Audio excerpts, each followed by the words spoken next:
Halo semuanya, perkenalkan nama saya Mania Teresya, nomor induk mahasiswa 21000268181. Oke, di sini saya ingin memenuhi tugas akhir saya, mata kuliah public speaking dengan presentasi. Topik yang saya ambil adalah friendzone.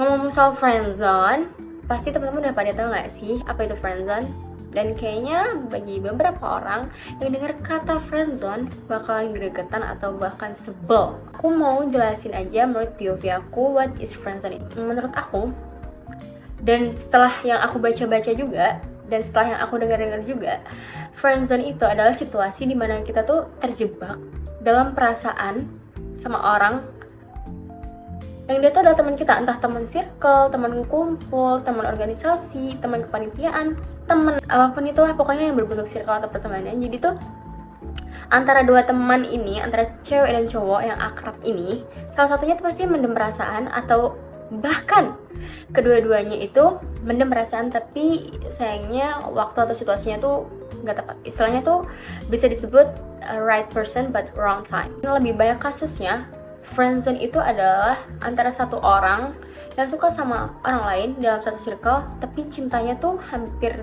bisa bilang tuh bertepuk sebelah tangan. Jadi tuh kasihan kan.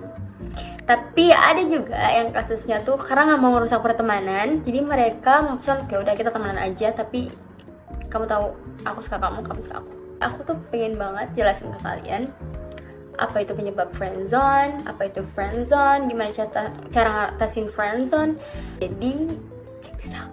Gimana ciri-cirinya terjebak friendzone? Pertama, dia itu gak pernah cemburu. Mau kamu deket sama siapapun, lawan jenis, dia tuh gak pernah cemburu dan dia dukung-dukung aja. Kayak semisal kamu mancing, ada yang mau deketin aku gini, kamu cerita ke teman kamu yang kamu suka itu, tapi reaksinya biasa aja, reaksinya bener-bener oh ya udah, kamu tanggepin aja gini, fix banget dia nggak suka sama kamu balik, sakit. Oke, next adalah ini adalah kebalikannya.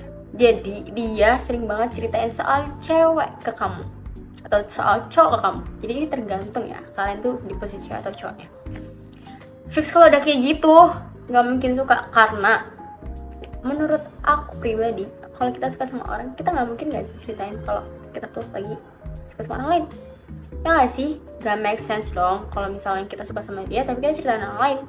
Buat mancing juga yang pasti orang itu bakal mundur. Oh, karena dalam hatinya atau dalam pikirannya pasti dia tahu, oh ternyata dia nggak suka sama aku, dia suka sama yang lain. Terus lagi, dia tuh jarang banget godain kamu. Katanya kalau orang suka kan pasti sebenarnya ini tergantung. Ini menurut aku tergantung, tapi ini juga bisa jadi salah satu faktor. Jadi karena harus pintar-pintar sih nge-scan-nya. Katanya tuh orang kalau suka tuh pasti maunya deket-deket, maunya ganjen rayu-rayu gitulah pokoknya. Nah kalau nggak gitu ke kalian berarti ya selain itu dia tuh juga cuek. Dia nggak nunjukin ketertarikannya ke kamu, kayak biasa aja, kayak orang beneran temenan biasa aja. Jadi ya udah kalau kayak gitu kalian buru-buru sadar diri aja. Terus juga dia tuh jarang inisiatif. Misalkan dia kurang caring sama kamu, dia tuh yang ya udah mau kamu gimana aku nggak perlu, kita yang penting teman aja. Mau kamu, kalau kamu nggak bilang duluan, aku nggak mau inisiatif duluan. Tadi udah kan aku kasih tahu ciri-ciri terjebak friendzone. Sekarang adalah apa sih penyebab friendzone tuh? Yang pertama adalah waktu yang salah. Kayak yang aku bilang pertama tadi pas aku jelasin apa itu arti friendzone.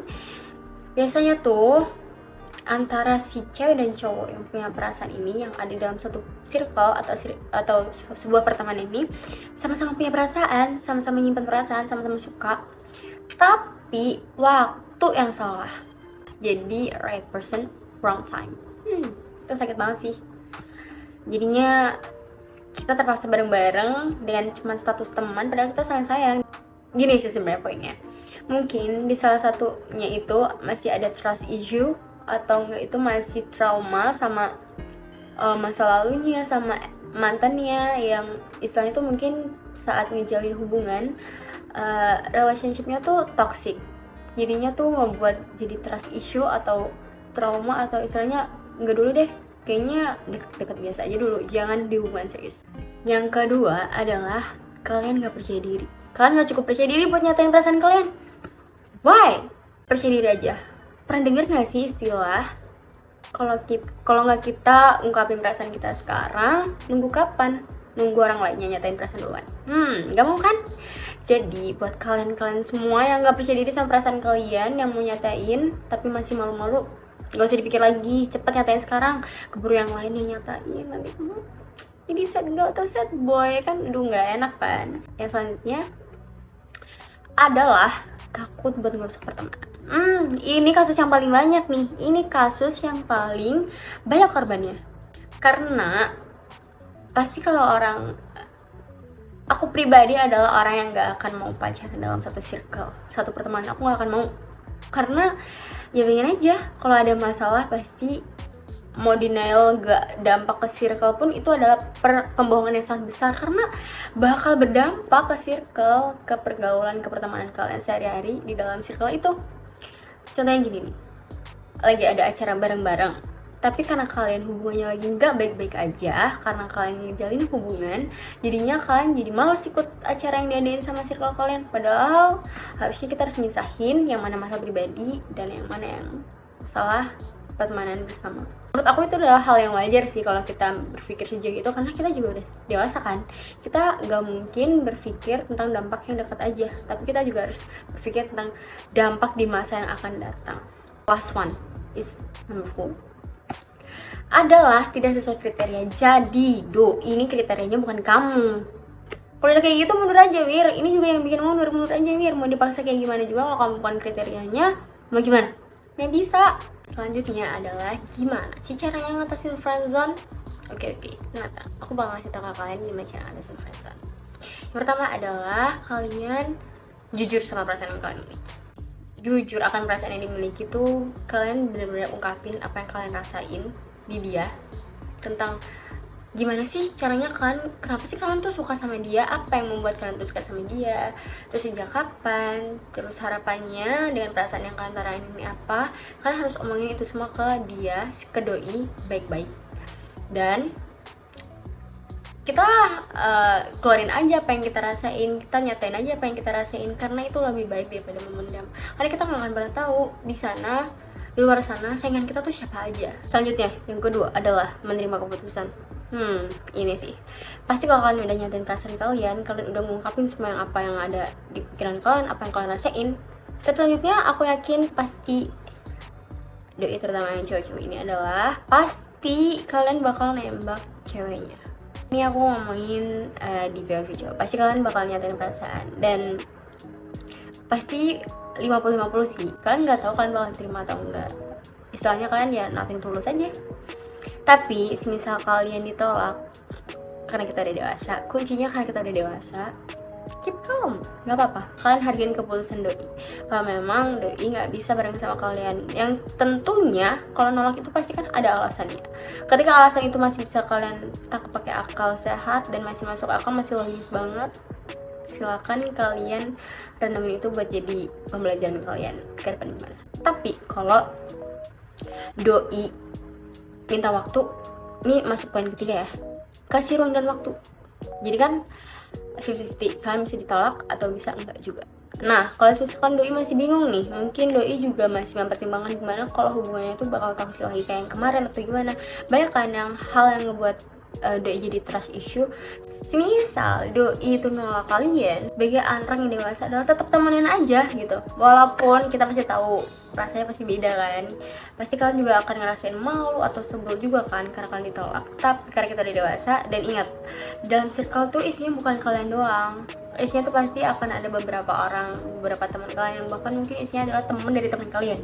Jadi untuk mempertahankan vibes dari sebuah pertemanan, kalian juga harus bersikap dewasa. Selanjutnya nih, yang terakhir atau yang kelima, fokus sama diri kalian sendiri. Semisal doi nolak kalian dan alasannya itu karena kalian bukan tipenya, ini yang harus kalian lakuin biar doi itu nyesel. Kalian fokus sama diri kalian. Kalian upgrade semua soft skill, hard skill yang ada di diri kalian. Kalian tunjukin bahwa nih, lihat, value gue tuh jauh-jauh lebih tinggi daripada lo. Bisa-bisanya lo bilang gue bukan tipe lo. Selanjutnya, nggak cuma di otak aja yang kita improve, nggak cuma di pikiran atau mindset yang kita improve, tapi tampilan kita, muka kita, badan kita, cara berpakaian kita, semuanya harus kita improve. Pertama, cara berpenampilan. Kita bisa cari referensi di Pinterest, atau kita bisa nonton YouTube ataupun platform sosial media yang fokus on the fashion. Jadi di situ kita bisa jadiin mereka sebagai kiblatnya. Kemudian buat cewek yang mungkin make up dan skincare, kalian bisa nonton di YouTube banyak banget beauty vlogger yang di YouTube tuh bikin tutorial make up atau bikin video skincare rutinnya. Di TikTok juga banyak banget yang kayak spill make up yang bagus, skincare yang bagus. Dan itu pasti bakal improve banget tampilan kalian dari segi muka, mungkin bakal jadi lebih glowing, make up kalian jauh lebih cakep gitu. Dan buat cowok, mungkin kalian juga harus beli wewangian. Cowok yang wangi itu tuh bisa ada nilai plusnya tersendiri lah bagi cewek gitu. Oke guys, jadi sekian aja yang bisa aku sampaikan terkait topik friendzone ini. Mohon maaf apabila ada kesalahan kata. Terima kasih atas kesempatannya. Wassalamualaikum warahmatullahi wabarakatuh.